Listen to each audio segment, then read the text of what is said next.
Hello everyone. I can see Denise is here. I'm not quite sure who else is on with us yet, but I'm thrilled here to see you. For anyone who doesn't know me, I'm Pauline Riley from Pauline Riley Art and Design. That's where you found me on Facebook, and I'm live here every Tuesday. And I've got to say, I only just realised today that next Tuesday will be the 2-year anniversary of me going live on Facebook. I can remember just kind of thinking, well, I've just got to do it. I need to start going live. And I was actually away on holiday. I was in Thirsk in North Yorkshire. And so I didn't have a demo. Hi, Sue Ellen. Hi, Vonnie. And yeah, so I just, I kind of bit the bullet, as they say.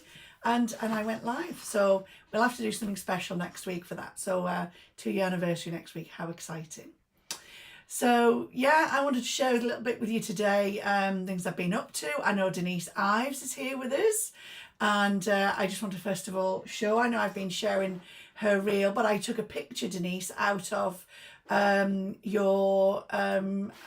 reel that you did, and it's from the show in California. So I'm just going to share that now, and can you see that, everyone? And Denise will have sat behind that desk. She must have been worn out, but we can see some of our designs there. And I know we've said it many times, but thank you so much, Denise Ives, for this. It's absolutely thrilled to think that you took us all to California with you, and to think that, you know, so many people now have seen our patterns is just fantastic. And I'm on such a high, I really am. And you know, I can't be with you kind of side by side, but our patterns were side by side. And I know at some point when Denise Ives gets a minute, I mean, I think she must have an extra hour in every day, because I don't know how she gets as much done as she does. But at some point Denise is going to join us live on here and tell us a little bit about what she does.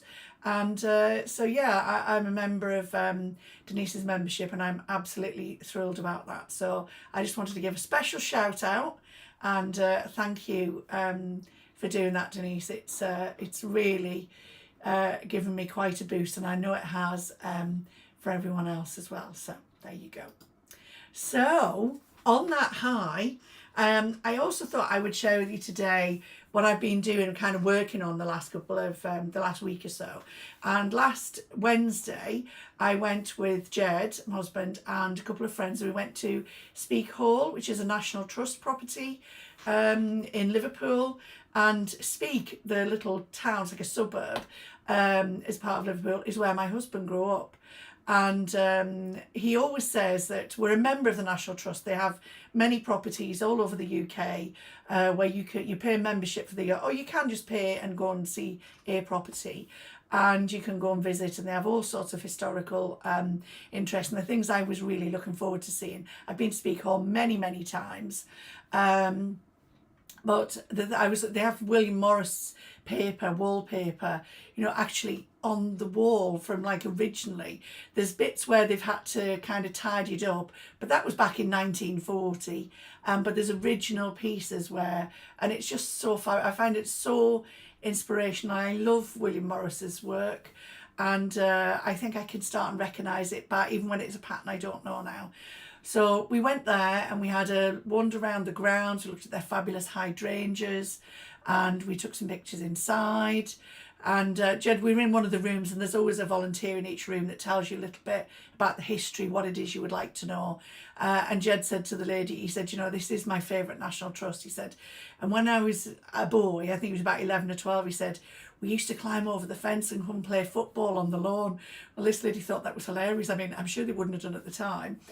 Never did any harm, you know. I suppose you shouldn't have been there, but he said the lawn was just beautiful. So to go and play football on the lawn, or soccer is what you would call it in the States, I know. So so that's why it's special to Jed as well. So I just had to share a couple of pictures, and I'd show you. I've already created one pattern from some of the inspiration that I got there, and I just thought it's nice to look at these things together and see what we can get up to. So I'm going to share some of my pictures now. I'll just open this in the background, and you're quite welcome, Denise. Thank you. So let me go back to some of my pictures. I'm not going to bore you to death with them all, but I just thought it would be good to see some. So let me just have a look. So this is inside the courtyard. If I just bring that on screen, is it that one?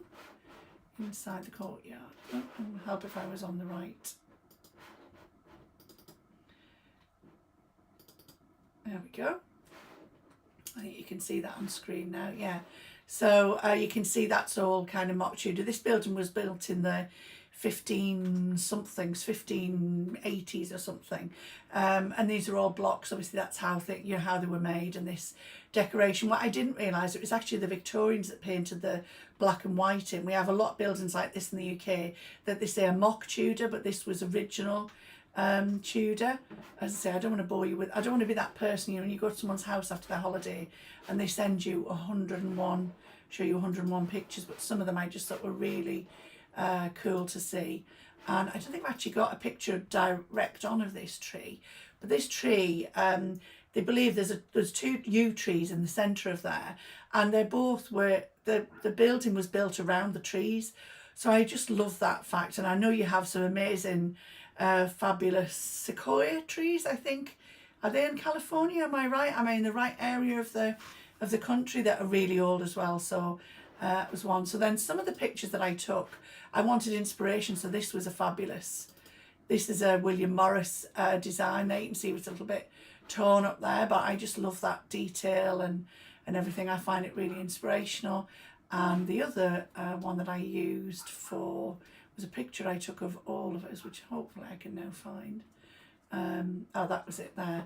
The first pattern I've created, I've taken from this. This is my inspiration. So I love the shape of these blocks, and that's my friends there. That's Gareth and Barbara and Jed. So I love that idea of that archway. So I've started. So my first pattern is of that, and then I took colour palettes from these as well, using the colour picker. We've just been talking about.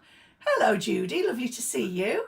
So yeah, I picked a colour palette from this using the colour picker in Procreate, and I've called it Barbara after my friend because she was there. I try to do that with things so I remember then. I'll remember that colour palette where it was from. So I don't want to bore you with all my holiday pics. What I did want to do was then show you a little bit. I won't keep you long because I know you've been everybody's time is precious. So I will show you on my iPad what I've done so far with that. So I'm just gonna. I can see there's a comment. Let's have a little look at this comment from Vonnie. Vonnie's been watching Landscape Artist of the Year on Amazon Prime. I love how beautiful your area is. Oh, that's lovely. Kept thinking that's where Pauline lives in some of the episodes. Your photos remind me of the show. Oh, that's lovely. Thank you, Vonnie. Oh, that's nice. Very good. So I'm just going to share my pictures. So you can see here, this is how I don't think I'm very straight. I'm conscious. In the membership, I blocked off half of my screen, so I'm trying to not touch anything. So if I look in here, this is what I started with, the image that I took. And I've actually, on this image, I dialed down the depth of the colour, because what I was doing was above, on this layer here, it was all my blocks. So if I turn off, inserted image, let's turn that right down. So yeah, can you see my blocks? I mean, I could have just drawn blocks, but I do love this. Thank you, Denise. That's nice to hear. So I wanted to create something from that, and I didn't have a lot of time the other night, but I was adamant I wanted to do something. So I created those 4 blocks, and then I'll show you where it took me next. So I'm going to, not sure if you know the tip, we were just talking about this.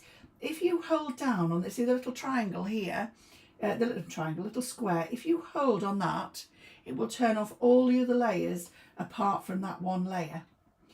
And as I can see, it hasn't done that up there because I've still got other layers on. There we go, this time. So now you can see that's what I started with. And this was just me kind of bimbling about really. So then I added some colour in there, and this was from my Barbara palette. And then I created myself a circle of them. I moved them around. Let me see if I can move that one. both layers there. Let's have a little look. That one and that one. Yeah, so then I kind of created myself this circle, and it's not the most exciting. I really like it, obviously, because I created it, but I just wanted to create something before I went to bed. I don't know if you ever get like that. And so I created these three, and then I thought, right, okay, I'm going to go for it. I'm going to do a pattern. So I used a colour out of my Barbara layer as my base, and then I just added in those, I did my background in, and it is a repeating pattern, but I'll not go through all of that today. And so it's really simple, and I want to do a lot more with what I've done, but I just felt as though I went to bed and at least I created a pattern. So yeah, so I love that. I love that sort of design. So and my colour palette, if I should have the picture of the, let me see if I can quickly find the colour palette that I created with I called Barbara. Maybe not. Is that it? There we go. So that was a colour palette. So you can see I did this in Capture, Adobe Capture. So I've selected those are the colours there. So I've got some pinks and purples there. So that's my colour palette, Barbara. So yeah, so it's just, and I know it's related to Speak Hall. Anyone who doesn't know Speak Hall wouldn't know that was, but I kind of like that. I've got photographs for the exact, but for something that just reminds me of it, and I say I've got more to do, but I just wanted to do something sort of thing. So what Sue Ellen asked, how do I draw them so neatly? Right, so have we looked at when we use the streamlining for a brush to make it to make it so that the brush work is really smooth, if that's your desire. Let me see if I can find, turn that one on, I'm going to hold on that, turn them all off. So I'm now just on the base layer. So it was basically because I copied over them. Let me move that layer above and turn it down. And I think on this layer, I think if I check the brush, I did it in a monoline brush. I'll do that in black. And I think if I check this monoline brush, if you look, when you're looking at your brush, if you want to make a brush smoother to work with, yeah, I think I might have already done it in here. If you go into stabilization, oh no, I haven't. The streamlining on the brush is at 40% there.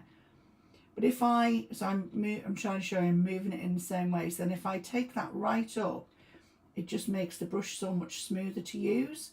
And if I'm drawing, that is definitely what I do. I'm not sure how, it's a bit wide, but and so then I quite often tidy them up when I've finished. I mean, that's really wide. But I've got to say that brush is doing all the work. And then because I don't like that there, I mean, I would take more time. I just smooth it out, turn it round.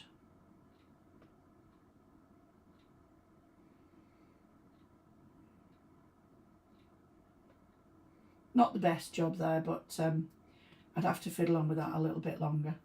But that's how I do it, literally. I'm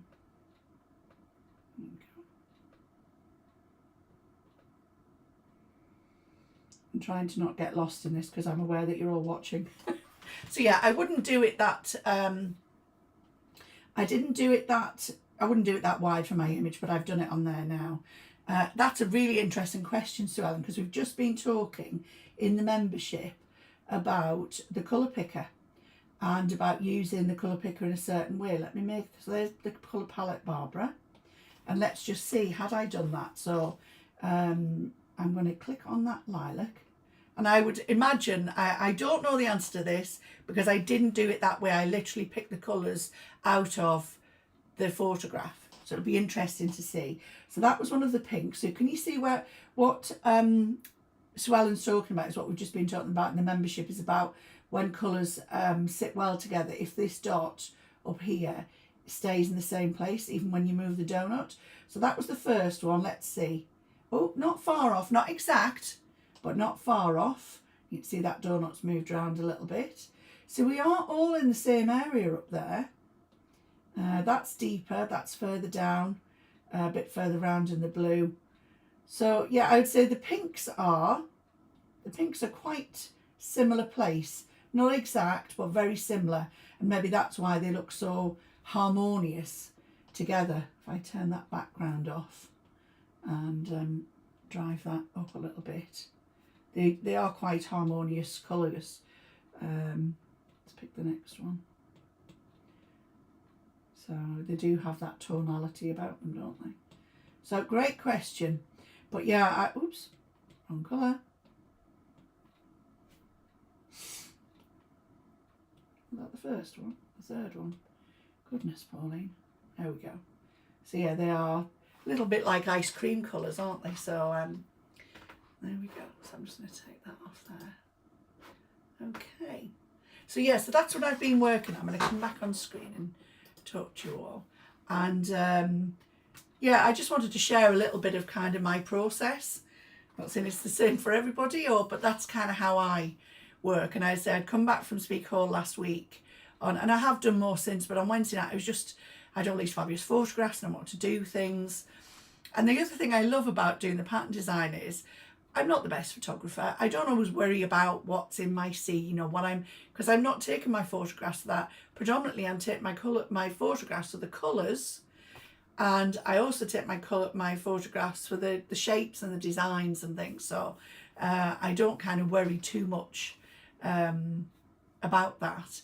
But it's quite interesting that, I think Jed and I think it was about 15 years ago on Jed and I had been to Speak Hall. We go quite often, but definitely we were there 15 years ago. And it was this time of year because in the UK, this is what we kind of call peak weeks as children are off school. So the last week in July, first week in August is, when I was a child, they were called pit weeks because I lived in a mining area and all the miners were on holiday for 2 weeks. And then the pits closed as I grew up, but they were called factory weeks because I was in an area where then people went to work in a factory. And now I live in Harden, which is where Airbus build all their wings for their 320 and 340 planes. And they have a shutdown, and it's called shutdown. We just call it shutdown. So I would have been on holiday then. So we always used to go and we used to see the hydrangeas were out. That's why I knew they were out. And I took loads and loads, the best I've ever seen of the hydrangeas, masses of photographs. But I didn't really know what I was taking them for. I wasn't taking the perfect picture of how beautiful that shape or that it was perfectly framed, or it was the colours. I was just taken by the colours. But back then, I didn't draw, I didn't know anything about pattern design. But when I started doing pattern design with Anne, I knew then why I'd taken all those colours, all those photographs. I'd taken them. I was kind of building for the future without knowing it. I was building all those fabulous colour palettes, and I love the work that we've just done with the colour picker, Sue Ellen, about looking at the same area of the colour wheel. But I also love that nature sometimes just clashes colours. And, I think like peony roses have that, where sometimes they start off this hot pink and then they fade a bit and then they go through a coral colour and then sometimes they're really pale. So I'm all for a bit of clash of new colours as well. So I'm really conscious that time's moving on. I think we're nearly at 20 past the hour here. So if you've any other questions, please just ask. As always, if there's anything I can help you with, just let me know. And as always, thank you to everyone who's watching live and to everyone who's watching in the replay. I'm absolutely thrilled that 2 years on, I'm still going live. And I think there are people there. I think Vonnie, I think you came... I think you've been to everyone pretty much. You've followed me from the beginning, and as people have come along and joined me, I'm absolutely thrilled that you're all here. So thank you so very, very much. And I give it a little minute, but I can't see any of the questions or comments popping up. I know there's a little time lag. So I'm gonna go. My husband's doing me a yummy tea. Jean, hello, Jean, hello. Your quarters, we're just finishing, but you have quarters. I'm thrilled to say. So I'm just saying, Jean, next Tuesday, I'll have been going live on a Tuesday for 2 years. So we need to have some kind of little celebration. So you'll be able to see their replay. And what's Vonnie just said there? That's a really good comment, that, Vonnie. Let's have a little look. Bonnie said, goes to show that the artist's eye does a good job on its own and the colour picker is a good reference when colours aren't working. Absolutely, Bonnie, that really sums it up. You know, that's absolutely it. So thank you for that. And so thank you, Denise, Judy, Sue Ellen, and Jean, thank you for joining us. I don't think I've missed anybody, but if I have, please forgive me. And thank you to everyone who's watching the live as well. So my hubby's made me a scrummy tea, so I'm going to go off and have something to eat now. So I will see you next week, and I will think of a little bit of something for a celebration for us. Take care. Thank you so much for watching, and I will see you next week. Have a good week. Bye-bye. Bye-bye.